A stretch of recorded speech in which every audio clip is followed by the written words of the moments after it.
Let's now bring in Ogun State Sector Commander of the Federal Road Safety Corps, Clement Oladele. He's here in the studios with us already. Thank you very much indeed for coming. Yeah, good morning, gentlemen, and good morning to our esteemed viewers. Well, let me start by asking, when it comes to the Ember moans, it does appear like there is some sort of mystery around it. Some would attribute things that happen around this time to, metaphysical forces and all of that. Is that the case? No, it's not correct. I think to say that there is mystery behind it is like maybe doing exaggeration. It's just pure fallacy. It's not true, because FRSC were a performance-driven organization, we're data-based. So based on our data, we know that even the last 4 months to the end of the year, which people know as the Ember months, those are even the period that we intensify our efforts, our activities on the highways, and with that, we even know that crashes during this period, it trends down. They go down, and because they go down, we know that it is just a fallacy. Well, you cannot take away the fact that end of the month, we are culturally inclined in this part of the world. We are religious people. And usually that is the period we do ceremonies, marriages. It is because that's the period you know that your kids and kings all over people travel more. They want to go home. So there's a tendency that we have more people that will travel. But at the same time also FRSC were prepared. We know. And we've been prepared since June this year. Like for instance, we've checked the calendars. We know that 25th of December this year, 1st of January 2019, they both coincide on a Tuesday. So, and it is traditional. Government is going to declare public holiday 25th, Tuesday and Wednesday. And we know this, this part of the world, we like to travel.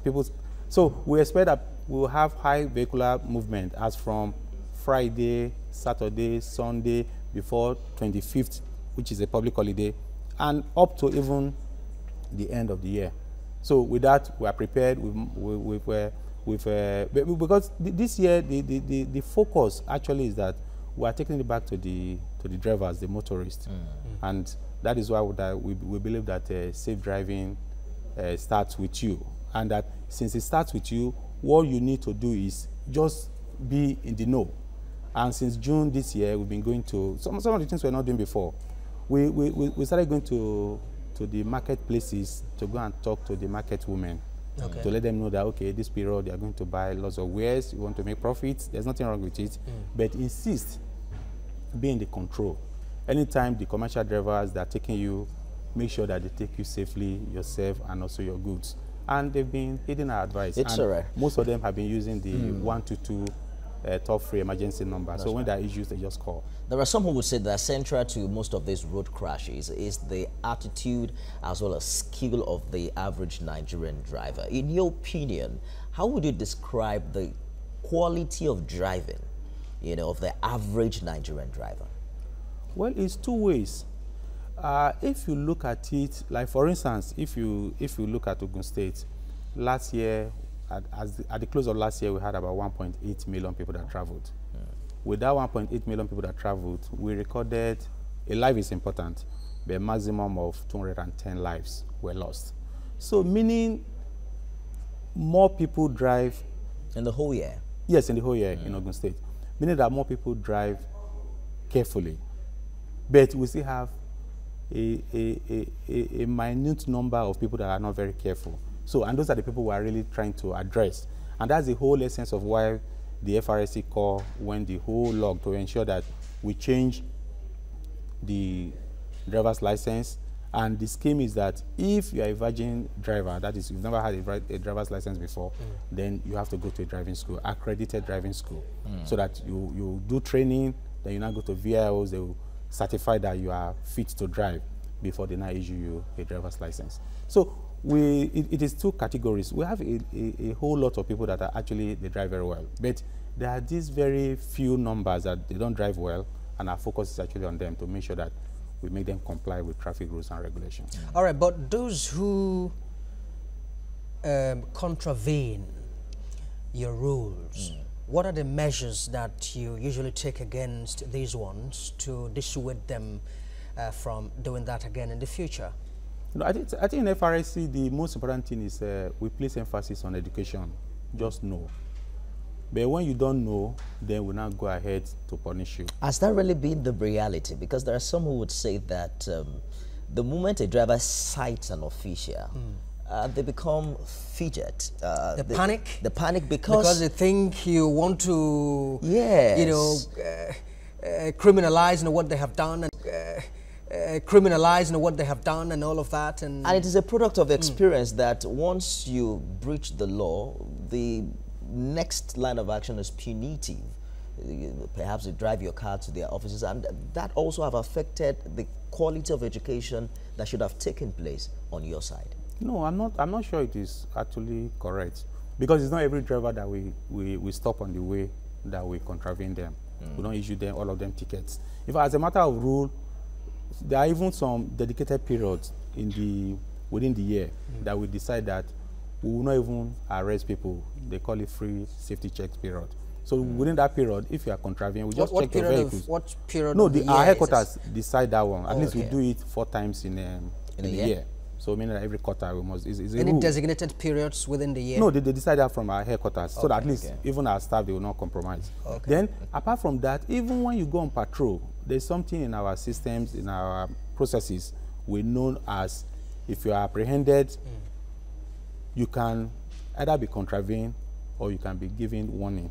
So we will now have in our database people that are arrested, people that are checked, but we didn't give them tickets, and those that we actually issue tickets to. And sometimes even the figure is, sometimes you can have like 30%, 40%, or even 50% of people that we met on the road that they definitely will not even give them citations. So it's not totally correct that every time we arrest you in FRSC that.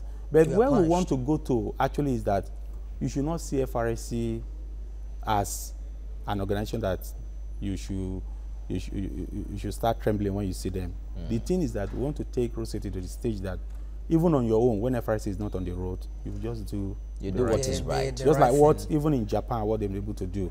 During the tsunami, you know that in Japan, even when people were going, they were running away from tsunami, but they still got to the traffic lights and they stopped. Because from childhood, the only thing they know is that red means stop. They were running away so from that is tsunami. And they and stopped. At yes. So that is, but now we don't even have That's tsunami. And there's some few people, like I said, not everybody. It's just some few people, and it's those people who want to actually, those are our focus. All right, so your campaign, this period to ensure that people remain safe when they travel along the roads, how extensive is this campaign, this period? Yes, it's even more extensive this time around. I told you that we started, usually before we wait till like September, but since June this year, we've started advocacy, going to market women, going to religious institutions, churches, mosques, and even we go to offices where we have, because the drivers that are commercial drivers, it's very easy for us to see them because we meet them at the parks daily. But those that are private drivers, it is only when we go to their offices that we can actually see them. Except maybe when we contravene them, then we bring them to the office to do training for them. So these are part of the things we are trying to do, and then we are using religious leaders. And one other thing we are doing is that we know towards the end of the year, most of these religious institutions, they do special programs.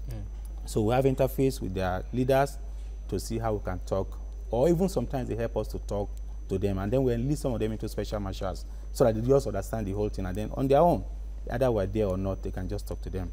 And then we know that there are also some cultural associations, like the Indigo Association. So usually they do Yam Festival, they do end of the year programs before they now depart for festivities. Then we go there, they give us their platform to talk to them, so that we'll just remind them that on the need for them to make sure that their vehicles are in top-notch position, they are safe to travel, they are not stranded on the highway, and then they obey traffic rules and regulations. Because the whole essence is that you should go home, celebrate with your kids and kings, and come back safely to continue. And return alive. Earlier in your opening remarks, you made mention of the need for passengers in a commercial vehicle to caution the driver. What kind of role can a passenger play? Because there are some who would say that the driver also, on the other hand, needs to be highly concentrated on what he's doing. Now you enter a bus at times and then you see the back and forth going on between the passenger, the driver, shouting at him to stop and all of that. What do you expect of a passenger who is in the bus where the driver is rough? We had a similar situation with the young Chagro motor that was involved in a crash around the Asheshe about two Tuesdays ago. Some of the commuters, I personally went there, I interviewed some of them, we went to the hospital to see them because as a rule, we follow the WHO rule of 30-day rule that if there's a crash, we should go to hospital to check if those people actually died from injuries from that crash. And some of them said they almost virtually fought the driver, but he refused to listen to them. He said crash, and we had 9 that died, and the motorboy died eventually in the hospital. What we tell them is that it's just simple. You don't even need to let the driver know. You don't need to argue with him. He ought to concentrate. Just call FRSC toll-free number 122, and that will just do the magic. The moment you call, you identify where you are, the vehicle you are, your location, then the nearest command preceding where you will now get to your final destination, they will just put them on alert and they will stop the vehicle. That's yes, a national. Yes, it's the FRSC toll-free number. You don't have to worry yourself that you don't have airtime on it, and you can call from any of the networks. 122, help will come to you. All right, as you do your job as well, you also are endangered. You could also be seen as endangered species as you do your job. There are some who may want to engage in fisticuffs with you and all of that. You also encounter those who drive indiscriminately on the road and all of that. How do you also ensure that you remain safe when you encounter these challenges on the roads? Yes, it's training. Our personnel are trained. When you go to, apart from even traditional training you have to give you at inception, then constantly we do training. The Corps has invested a lot in making sure that there's a capacity building for all the staff. And another novel thing the FRSC does is that at least once in a week, as a rule, you must attend an in-house where you are further trained. We bring experts to tell you what you need to do. But then we still meet some situations where our personnel are exposed. But what we do is that we ensure that the team leader takes charge. We have seen videos of drivers resisting arrest, fisticuffs and all of that. There was a time when people were talking about the need to arm, FRSC officials. What are your thoughts about that? I think it's a discussion by the government. The FRSC is a creation of government. When it is time for government to arm the Corps, they'll definitely do that. But the thing is that most of the officers, they are trained. Do you think that is necessary? Yes. Because earlier we talked about the need to sensitize drivers. Yes, to a large extent, it is necessary for some reasons. Number one, if we need to ensure that our personnel they are safe, then our infrastructure, which is even the most important thing now, they are also saved. Then we also have to go fully to do night patrol operations. Then it is necessary that we need to bear firearms. All right, what are the things, because sometimes we all jump into our cars, we just zoom off like that. That's right. And all of that. What are the things that a driver needs to take a look at first before he gets on it to gets in the car to drive? I think it starts with the driver. It starts with the person. You must be in the right frame of work, the right frame of mind. You must decide that, like now I came from Abeokuta this morning. I knew I was coming here this morning, so I prepared. So it's the same way also, you must prepare yourself and prepare your vehicle so that both of you can arrive safely. And in preparing your vehicle, you have to do routine service. You don't have to wait for the vehicle to break down before you go and service the vehicle. Then also in the morning, you have to check basic things in the vehicle. You have to check your water levels. You have to check the oil level. You have to make sure that your tires, they have not expired. They are still good to take you to that journey. And not just limit it to the 4 tires, but also the extra tires. You have to make sure that the extra tire is also good. Make sure that your horn is functional. Make sure that the trafficators works, or the lighting system, everything, they are in good shape. The moment they are in good shape, then you prepare yourself. Check yourself. If you have history of a high blood pressure, check check your blood pressure for that day. If it is high, it's advisable, don't drive yourself. Take another person to drive you, or you go and take a commercial vehicle. The moment you do this, and then you now obey traffic rules and regulations, know them. And the moment you now obey them, then you will definitely get to your destination safely. And then obey and fire officials. Extinguisher as well. There are things that you need to. You never know what's going to happen where you have a car of 2 million, 10 million, and then just because of fire extinguisher, you lost it. So, because you'll be hoping that maybe road safety will come, or maybe, and the next traveler we have is on. But it is better for you. There are even instances whereby the crash can just even occur that it is only you that is there.